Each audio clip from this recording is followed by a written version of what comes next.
Assalamualaikum. Assalamualaikum warahmatullahi wabarakatuh.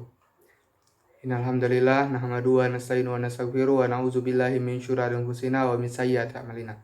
May yahdihillahu fala mudilla lahu wa may yudlil fala hadiya lahu. Asyhadu an la ilaha illallah wa asyhadu anna Muhammadar Rasulullah. Amma ba'd.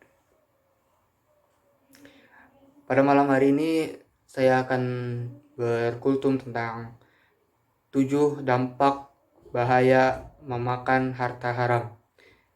Yang pertama, memakan harta haram berarti mendurhakai Allah dan mengikuti langkah setan. Dalam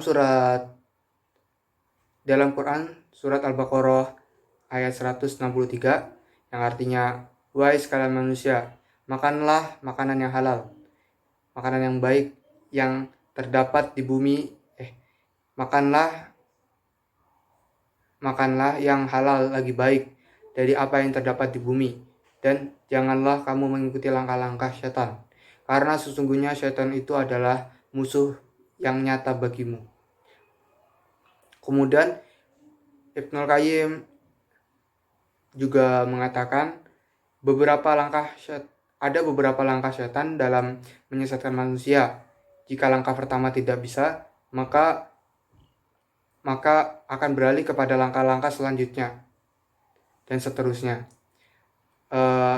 Langkah yang pertama, manusia akan diajak kepada kekafiran dan kesyirikan serta memusuhi Rasul dan Allah dan Rasulnya. Yang kedua, manusia akan diajak kepada amalan yang tidak ada tuntunannya, yaitu bid'ah. Yang ketiga, manusia akan diajak kepada dosa besar, kemudian diajak kepada dosa kecil, lalu manusia juga disibukkan kepada perkara yang mubah, yang sifatnya boleh, dan jika ditinggalkan tidak mendapatkan sanksi di dalamnya hingga berlebihan. Kemudian yang keenam, disibukkan dengan amalan yang tidak afdol, yang kurang afdol, padahal ada amalan yang lebih afdol. Yang kedua, dampak yang kedua yaitu akan membuat kurang semangat dalam beramal soleh. Yang dalam Quran surat Al-Mu'minun ayat 51, yang artinya, "Hai Rasul-Rasul, makanlah dari makanan yang thayyib, yang baik, dan kerjakanlah amalan yang soleh. Sesungguhnya Allah Maha mengetahui lagi apa yang kamu kerjakan." Yang dimaksud di sini adalah makanan yang thayyib itu makanan yang halal, sebagaimana disebutkan oleh Sa'id bin Jubair dan Ad-Dakhah. Kemudian Ibnu Katsir juga mengatakan, Allah pada ayat ini memerintahkan para rasul untuk memakan makanan yang halal dan beramal soleh. Penyandingan dua perintah ini adalah syarat bahwa makanan yang halal adalah yang menyemangati untuk melakukan amal soleh. Dampak yang ketiga, memakan harta haram adalah kebiasaan buruk orang Yahudi. Sebagaimana disebutkan dalam ayat yang artinya, dan kamu akan melihat kebanyakan dari mereka orang-orang Yahudi bersegera membuat dosa, permusuhan, dan memakan yang haram. Sesungguhnya amat buruk apa yang mereka kerjakan itu. Mengapa orang alim mereka, pendeta-pendeta mereka tidak melarang mereka mengucapkan perkara bohong dan memakan yang haram? Sesungguhnya amat buruk apa yang mereka kerjakan. Quran surat Al-Maidah ayat 62 sampai 63. Ibnu Katsir juga mengatakan bahwa Rabbaniyun adalah para ulama yang menjadikan pelayan melayani rakyatnya, sedangkan ahbar hanyalah sebagai ulama. Ayat yang membicarakan kebiasaan orang Yahudi yang memakan riba, yang artinya, maka disebabkan kezaliman orang-orang Yahudi, kami haramkan atas mereka memakan makanan yang baik yang dahulunya dihalalkan bagi mereka. Dan karena mereka banyak menghalangi manusia, dari jalan Allah dan disebabkan mereka memakan riba. Padahal sesungguhnya mereka telah dilarang daripadanya dan karena mereka memakan harta benda dengan jalan yang batil. Kami telah menyediakan untuk orang-orang yang kafir di antara mereka itu siksa yang pedih. Ibnu Katsir menyatakan bahwa Allah melarang riba kepada kaum Yahudi. Namun mereka menerjangnya dan mereka memakan riba tersebut. Mereka pun melakukan pelabuhan untuk bisa menerjang riba itu. Itulah yang dilakukan mereka, memakan harta manusia dengan cara yang batil. Lalu dampak yang keempat yaitu badan yang tumbuh dari harta haram dan akan berhak disentuh api neraka.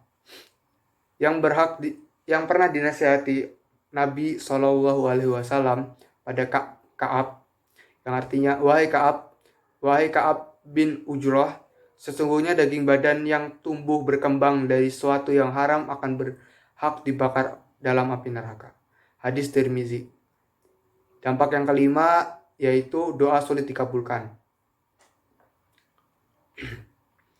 Dari Abu Hurairah radhiyallahu anhu, ia berkata, Rasulullah shallallahu alaihi wasallam bersabda, sesungguhnya Allah Ta'ala itu baik, thayyib, tidak menerima kecuali yang baik, thayyib, dan sesungguhnya Allah memerintahkan kepada kaum mukmin seperti apa yang diperintahkan kepada Rasul. Allah Ta'ala berfirman, wahai para Rasul, makanlah dari makanan yang baik dan kerjakanlah amal soleh. Quran Surat Al-Mu'minun ayat 61. Dan Allah Ta'ala berfirman, wahai orang-orang yang beriman, makanlah dari rezeki yang baik dan kami berikan kepadamu Quran Surat Al-Baqarah ayat 172.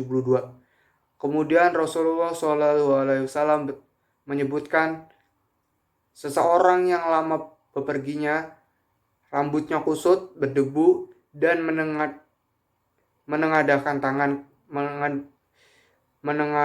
kedua tangannya ke langit, lantas berkata, wahai Robku, padahal makanannya haram, minumannya haram, pakaiannya haram, dan ia dikenyangkan dari yang haram. Bagaimana mungkin doanya bisa terkabul? Hadis riwayat Muslim.